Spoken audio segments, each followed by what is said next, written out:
Hey everybody, today we're going to take a look at some data from Pew Research. This is going to give us more detail about how voters are feeling about these two candidates personally as well as on the issues. So there's going to be a lot of data here. I'm going to try to go through it quickly and hit the highlights. But this data was taken July 1st to the 7th and it has a total of 9,424 respondents. So with about 115 days to go before the election, things are starting to fall in place, but other things are still up in the air. But let's take the temperature of voters. The headline is amid doubts about Biden's mental sharpness, Trump leads presidential race. Roughly 6 in 10 voters describe both Biden and Trump as embarrassing. Now, I'm mostly going to focus on the more visual part here. That's going to be these charts. So we've got only about a quarter of voters say Biden is mentally sharp. Nearly 2/3 describe Trump as mean-spirited. So registered voters that describe Biden as mentally sharp is at 24. Trump is at 58. For honest, Biden has a double-digit advantage, 48 to 36, and cares about the needs of ordinary people is close, but Biden with a slight edge, 49 to 44. Now, with the negative traits, for mean-spirited, Biden is at 31. Trump is double that. He's at 64. With embarrassing, we've got complete parity. It's tied at 63. Now, as always, all these links will be down below in the description, and feel free to pause if you'd like. But next, we've got where the presidential race stands 4 months before the election. Trump is ahead. He's at 44. Biden is at 40. Kennedy is at 15. If it were only Biden and Trump, then Trump is up 350 to 47. And that is, of course, going to be for the national popular vote. It does not look at any of the swing states. Next, we've got percentage of voters who say the 2024 presidential campaign does not make you feel proud of the country. That's at 87%. That is massive. Only 12% say it makes you feel proud of the country. It doesn't get much better here. We've got 76% say is not focused on important policy debates. 23% say it is. 68% say it's too negative, while 30% say it's actually not that negative. Next, we've got voters who say if they had the ability to decide the major party candidates, what would they do? 19% say they would keep both. 17% say they would keep Trump and replace Biden. 11% say they would keep Biden and replace Trump. 53% say they would replace both. Since April, there's a little bit of change there. Keep Biden, replace Trump has gone down, while keep both and replace both has gone up. And if you break it down just by Biden and Trump supporters, of course, that's going to be overwhelmingly partisan. Now, how about voter engagement? And this time, I like how they threw Kennedy into the mix. However, those voters seem a lot less politically engaged. For those that say it really matters who wins, Biden and Trump supporters are in the high 70s, while Kennedy supporters are at 39. For those that say they're extremely motivated to vote, again, Biden and Trump tied at 63. Kennedy supporters way down at 21. For those that have thought a lot about the candidates, Biden and Trump similar at 62 and 64, while Kennedy is way down at 32. And those that say they are satisfied with the candidates this year,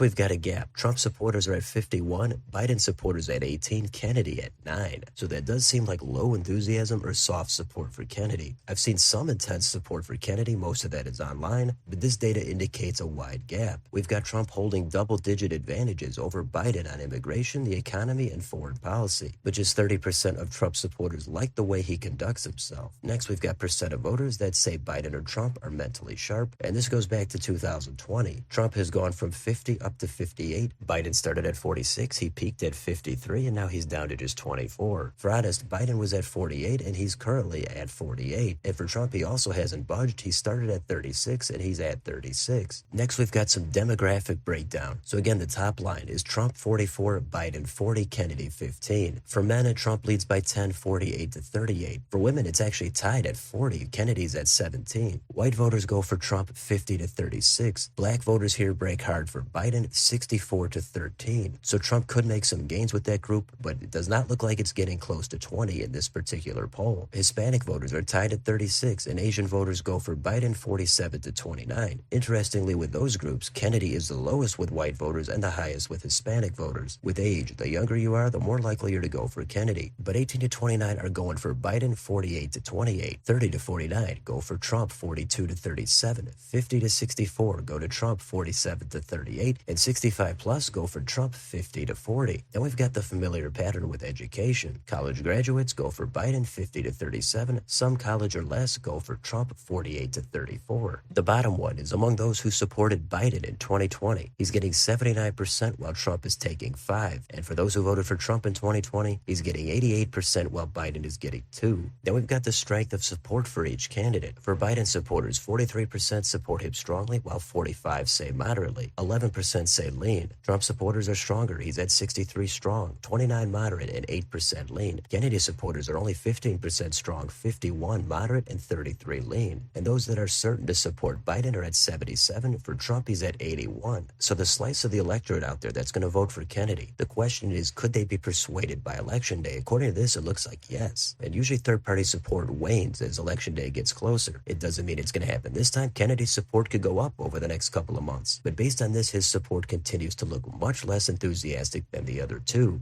Let's keep it moving. We've got percent of voters that say Biden or Trump supporters are confident that their candidate can do each of the following. For work well with the elected officials in the other party, Biden has the edge, 40 to 32. For make good decisions about abortion policy, Biden with a small edge again, 48 to 44. Select good nominees for the Supreme Court, it's dead even at 47. Make good decisions about foreign policy, Trump with the clear advantage, 49 to 39. Make good decisions about economic policy, Trump with a bigger lead, 54 to 40. And for make wise, not good, it says wise decisions about immigration policy, Trump with his biggest advantage yet, 52 to 35. So on policy, that shows you a few of their main strengths and weaknesses. Now we've got more motivation. This says percent of voters who say it really matters who wins. For this election, Biden supporters are at 79, Trump is at 78. That's very similar to 2020 where Biden was at 78 and Trump was at 76. For reference, in 2016, Hillary supporters were at 68 and Trump supporters were at 70. Next, we've got more demographic breakdown of voters who say it really matters who wins. Looks like the older you are, the more you think it matters. For this election, 18 to 29 is only at 51, while 65 plus is up there at 86. And those are mostly comparable to the prior two elections. Now with the racial breakdown, white voters are the highest at 76%, black voters at 63, Hispanic at 58, and Asian also at 58. Those numbers are all down just a little bit from 2020. And let's take a look at Biden's approval. With all voters, Biden is way down. He's at 32%, 66% disapprove. And if you break that down by party, with support from Democrats, he's down to 61. Support from independents, he's at 32. And support from Republicans is all the way down at 5%. And then they have the demographic breakdown. With men and women, it's very similar. With the racial breakdown, 70% of white voters disapprove. With black voters, it's 46 negative, 51 positive. Hispanic voters are at 66 disapprove. Asian voters are at 61. With the age breakdown, the younger you are, the more likely you are to disapprove of Biden. 18 to 29 are at 71 disapprove, 27 approve. 65 plus are at 61 disapprove, 37 approve. And that's actually the opposite of what we saw for the voting preference for those voters. Before, it was younger voters that were easily backing Biden, older voters were going for Trump. So that tells me by age, if you approve or disapprove of Biden, it doesn't necessarily mean that's how you're going to vote. With education, postgraduates disapprove of Biden narrowly by 3 points, 51 to 48. And all the way down to high school or less are at 70% disapprove, 28 approve. And how about the views of the political parties? Republicans are at 39 approve, 58 disapprove. Democrats, 38 approve, 60 disapprove. So as usual, a ton of dissatisfaction out there for both sides. And there's a lot more data here, but of course we can't go over everything. I wanted to just quickly go through some of the highlights so you can get a sense of what the electorate is thinking. We're almost 3.5 months to go till the election. It's not 8 or 9 months out anymore. Plenty of questions to go about if Biden is going to be the nominee, who Trump is going to select as his running mate. Then after Labor Day, we're going to have that final sprint toward the election, maybe another debate, and potentially some October surprises. But the main takeaways from these results are both candidates are not particularly liked. Trump does worse on the personal qualities, but better on policy. The perception of Biden due to his age has taken a colossal hit over the past few weeks. And in the end, Trump seems to have a slight advantage. But we've also got Kennedy still in the background. He's getting about 10 to 15% of the support. But the simple breakdown that we continue to see is that Biden voters are mostly voting against Trump, and Trump supporters are more so voting in favor of Trump and not necessarily against Biden. But neither of these guys are really liked. There's tons of liabilities and baggage for each side, and it's easy to understand why a lot of people just probably want to sit politics out. There's definitely some enthusiasm out there, but there's so much rancor, partisanship, and a lack of really feeling like anything is getting better in your own life that it's easy to just cast doubt on the entire political process. So whoever wins is probably going to win by a small margin. There's still plenty of time left for things to change. We'll see what happens, but for now, that's a look at some of this in-depth data from Pew Research. So let me know in the comments, what do you think about any of these data points? Is there anything I didn't mention that stood out to you? And what do you think about the attributes for Biden and Trump? How about where they fall on policy? And what do you think about Kennedy and voter enthusiasm? Let me know down below on your way out. Don't forget to like, share, and subscribe. Join if you'd like to help support the channel. Thanks for watching, and I'll see you next time.